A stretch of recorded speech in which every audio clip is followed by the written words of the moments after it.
कुलई polish Kohistan में कल रात से वक्फे से बारिश का सिलसिला जारी है। जिला के अंदर मुतादिद मकामात पर रोड्स बंद हो गए। डिप्टी कमिश्नर का कहना है कि मशीनरी रवाना कर दी गई, जल्द ट्रैफिक के लिए रोड खोल दिया जाएगा। अहम खबर है, आपको आगाह कर रहे हैं कि मशीनरी ट्रैफिक के लिए दी गई है, जबकि इससे हवाले से मजीद आगाह करेंगे सैफुल्लाह कोहिस्तानी। जी सैफुल्लाह, आगाह कीजिएगा। जी, अगर सुबह खैबर पख्तूनख्वा की बात की जाए, बेशतर अजला में इस वक्त बारिश का सिलसिला जारी है। अगर कोले पालस कोहिस्तान की बात की जाए, गुज़िश्ता रात से वक्फे से बारिश के खूब स्पेल बरस रहे हैं। अगर कोले पालस में रोड्स के हवाले से बात की जाए, मुतअद्दिद मकामात पर रोड ब्लॉक होने की इतलात मौसूल हो रही हैं।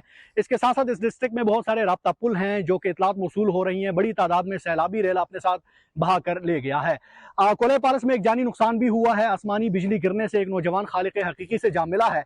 ये इत्तला इंतजामिया को मौसूल होते ही डिप्टी कमिश्नर कोले पालस फजल हुसैन साहब और डीपीओ कोले पालस और उनकी टीम ने जहां ये वाकया पेश आया था, नौजवान पर आसमानी बिजली गिरी थी, वहां दौरा भी किया। उन्होंने मौके पर नमाज जनाजा भी अदा किया और उनके खानदान के साथ ताज़ियत की और हुकूमती सतह पर जो माली तावन हो सकता है उसका भी ऐलान किया है। डिप्टी कमिश्नर कोले पालस का कहना था जहां जहां रोड ब्लॉक है मशीनरी भेज दी है, जल्द ट्रैफिक के लिए रोडों को खोल दिया जाएगा।